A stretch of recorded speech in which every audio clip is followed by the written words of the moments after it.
নমস্কার। 2024 লোকসভা নির্বাচনে আমাদের রাজ্যে যা ফলাফল হয়েছে অনেকে মেনে নিতে পারছে না, কিন্তু তার থেকেও বড় খবর হচ্ছে যে অযোধ্যায় রাম মন্দির নির্মাণ হয়েছে, যে অযোধ্যায় 84% হিন্দু সম্প্রদায়ের বসবাস, সেই অযোধ্যায় বিজেপি হেরে যাবে।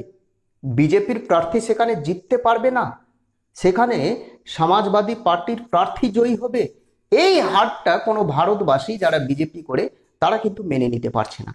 তার কারণ উল্লেখ করতে গিয়ে একটা পত্রিকায় আমি আজকে পড়ছিলাম যে সেখানকার যে ডিএম রয়েছে সেই ডিএম হচ্ছে কংগ্রেস মনোভাবাপন্ন এবং বিজেপিকে তিনি পছন্দ করে না, বিজেপির সঙ্গে তার একটা বিরোধ। সেই ডিএম লোকসভা নির্বাচনের আগে আগে হিন্দু এরিয়ায় গিয়ে রাস্তার আশেপাশে যেখানে তাদের যে দোকানপাট বা বাড়িঘর ছিল, অতিক্রমণ সরানোর বাহানায় প্রত্যেকটা হিন্দু এরিয়ার দোকানপাট বাড়িঘর জেসিপি দিয়ে ভাঙচুর করেছে ডিএম এর নির্দেশে। ফলত হিন্দু সম্প্রদায়ের রাগ ছিল, সেই রাগ এবার ইভিএম এ দিয়ে দিয়েছে, অর্থাৎ তারা বিজেপিকে ভোট দেয়নি।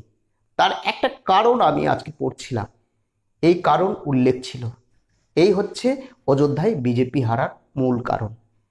2024 লোকসভা নির্বাচনে আমাদের রাজ্যে টিএমসি কোন বুথে, অর্থাৎ কোন কোন জেলার কোন কোন বুথে টিএমসি জিরো ভোট পেয়েছে আপনারা জানেন? প্রথম নাম রয়েছে মালদহ জেলা। মালদহ জেলার একটি বুথে টিএমসি একটিও ভোট পায়নি। এত উন্নয়ন, রূপশ্রী, কন্যাশ্রী, যুবশ্রী, এত চাকরি, তবুও মালদহ জেলার হরিশ্চন্দ্রপুর বিধানসভার একটি বুথে টিএমসি একটিও ভোট পায়নি। সম্পূর্ণ ভোট গেছে বিজেপি এবং বাম কংগ্রেসে বা নির্দলে। এবং NOTA option, none of the above, NOTA অপশনে ভোট পেয়েছে, কিন্তু টিএমসিকে ভোট দেয়নি। ওই বুথের একজনও ভোটার টিএমসিকে ভোট দেয়নি। অত্যন্ত গুরুত্বপূর্ণ খবর হরিশ্চন্দ্রপুর বিধানসভায়। বিষয়টি হচ্ছে আমাদের রাজ্য সহ গোটা দেশের কোন কোন এমপি, অন্য দলের এমপি এবার বিজেপিতে যোগদান করতে চলেছে। প্রথম নাম রয়েছে আম আদমি পার্টি থেকে। পাঞ্জাবে 3 জন আম আদমি পার্টির এমপি জয়ী হয়েছে। প্রথম নাম রয়েছে, তিনি জেতার পর থেকেই, অর্থাৎ জয়ী হওয়ার পর থেকেই তিনি বিজেপির বড় বড় নেতা মন্ত্রীর সঙ্গে যোগাযোগে ছিলেন। প্রথম নাম রয়েছে ডক্টর রাজকুমার ছোবেলাল, আম আদমি পার্টির এমপি। পাঞ্জাব থেকে তিনি জয়ী হয়েছে, পাঞ্জাবের বাসিন্দা। দ্বিতীয় নাম রয়েছে মালবিন্দর সিং, আম আদমি পার্টি থেকে জয়লাভ করেছে পাঞ্জাব রাজ্যে। এবং আরেকটি নাম রয়েছে, নামটা এখন বলছি না। এই 3 জন এমপি বর্তমানে আম আদমি পার্টির এমপি বর্তমানে বিজেপিতে যোগদান করতে চলেছে। অত্যন্ত গুরুত্বপূর্ণ খবর।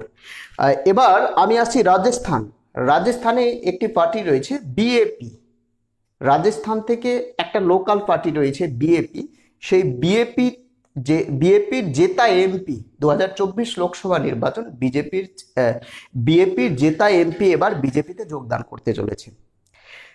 উত্তরপ্রদেশের একজন এমপি ASPKR,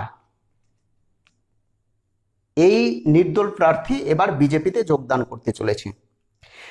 এবার আমি আসছি ঝাড়খণ্ড মুক্তি মোর্চা JJM, 3 জন এমপি বিজেপিতে যোগদান করতে চলেছে। বিহার থেকে অত্যন্ত গুরুত্বপূর্ণ খবর, আরজেডির 3 জন জেতা এমপি 2024 লোকসভা নির্বাচনে আরজেডির পার্টি হয়ে তিনি জয়লাভ করেছে এবং 3 জন এমপি সরাসরি এবার বিজেপিতে যোগদান করতে চলেছে। খুব গুরুত্বপূর্ণ খবর আরজেডির জন্য। সমাজবাদী পার্টির ইউপি থেকে বলছি আমি, ইউপি থেকে সমাজবাদী পার্টি 37টি আসনে জয়লাভ করে 2024 লোকসভা নির্বাচনে। এই 37টি এমপির মধ্যে, অর্থাৎ জেতা এমপির মধ্যে 12 জন এমপি সরাসরি এবার বিজেপিতে যোগদান করতে চলেছে। অর্থাৎ এই 5টি রাজ্য থেকে 23টি এমপি এই মুহূর্তে সরাসরি এবার বিজেপিতে যোগদান করতে চলেছে মন্ত্রিসভা গঠনের আগে। এখনো ফ্লোর টেস্ট হয়নি, বিজেপির বিপদ এখনো কাটেনি, কারণ 272-এর গণ্ডি পেরোতে পারেনি। ফলত এই মুহূর্তে নরেন্দ্র মোদী, অমিত শাহ, যোগী এবং বিজেপির যারা উচ্চপদস্থ আধিকারিক রয়েছে বড় বড় নেতা মন্ত্রী যারা রয়েছে তারা কিন্তু এই 23 জন এমপির সঙ্গে যোগাযোগে রয়েছেন, এবং এই 23 জন এমপি স্পিকার গঠনের আগে এবং বিভিন্ন দপ্তরের মন্ত্রী গঠনের আগে এই 23 জন এমপিকে এবার বিজেপিতে যোগদান করাতে চলেছে। একেবারে ভেতরের খবর।